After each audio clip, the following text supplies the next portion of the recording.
તાલુકા મથકે નવા બસ સ્ટેશનનું ઉદ્ઘાટન. આજરોજ શંખેશ્વર તાલુકા મથકે નવા બસ સ્ટેન્ડનું ઉદ્ઘાટન ગુજરાત રાજ્યના ગૃહમંત્રી શ્રી હર્ષ સંઘવીના હસ્તે યાત્રિકો માટે ખુલ્લું મુકાયું હતું. તો ગુજરાતમાં શંખેશ્વર તાલુકા મથક એવું છે કે જે કચ્છ, બનાસકાંઠા, સૌરાષ્ટ્ર અને દક્ષિણ ગુજરાતને જોડતું યાત્રિકો માટેનું મહત્વપૂર્ણ મથક છે. આ મથકેથી અવર જવર કરતા ગુજરાતભરના તમામ યાત્રિકોને ખુલ્લા વાતાવરણમાં ઊભા રહીને ટાઢ, તડકો કે વરસાદની સિઝનમાં ખૂબ તકલીફોનો સામનો કરવો પડી રહ્યો હતો. ઘણા વર્ષોથી સુવિધાની રાહ જોતા યાત્રિકોની આતુરતાનો આજે અંત આવ્યો હતો.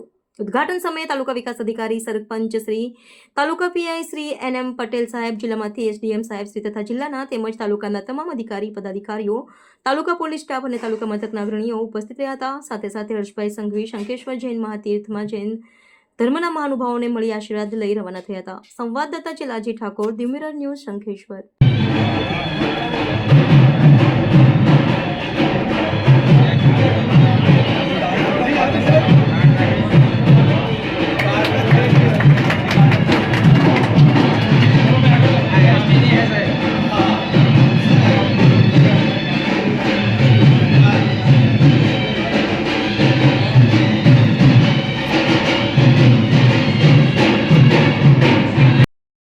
શંખેશ્વર મહાતીર્થના દર્શનાર્થે લાખો લોકો દર વર્ષે કરતા હોય. એ જ રીતે આજુબાજુના 20-25 ગામો માટે શંખેશ્વર બસ સ્ટેશન જે સેન્ટર ખૂબ મોટી સંખ્યામાં બસ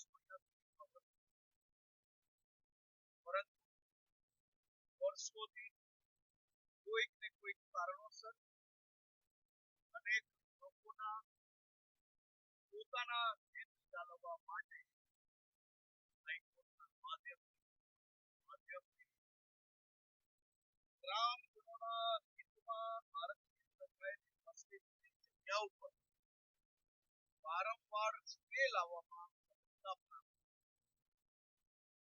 1.5-2 વર્ષ પહેલા જ્યારે હું અહીંયા દર્શન માટે આવ્યો દાદાના ચરણોમાં વંદન કરીને પ્રાર્થના માટે બહાર આવ્યો.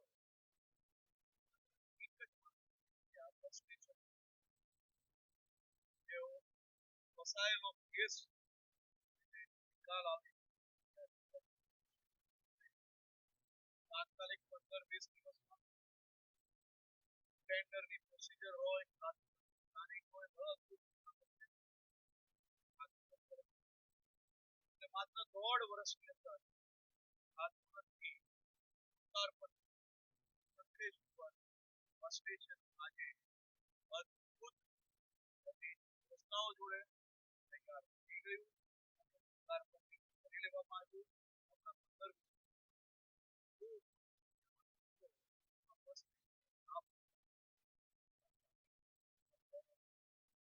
એ બાબતની કામગીરી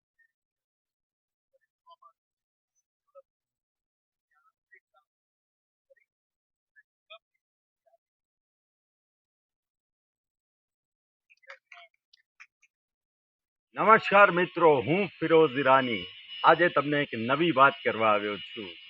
દીવ મિરર ન્યૂઝ જોતા રહો, સબસ્ક્રાઇબ કરવાનું ભૂલતા નહીં અને શેર કરવાનું પણ ભૂલતા નહીં. સત્યની સાથે જોડાતા રહો. નમસ્તે મિત્રો, હું છું ચાંદની પરમાર. આપની મનપસંદ ચેનલ એટલે કે દીવ મિરર ન્યૂઝ ચેનલને લાઈક કરો, શેર કરો અને ફોલો કરો. અને હા, તેમાં દરરોજ તાજા સમાચાર જોવાનું ભૂલશો નહીં. દીવ મિરર ન્યૂઝ દરરોજ લાઈવ અપડેટ. ગુજરાત રાજ્ય, દેશ, દુનિયાના તમામ બ્રેકિંગ સમાચારો નિહાળો દીવ મિરર ન્યૂઝ ચેનલ પર.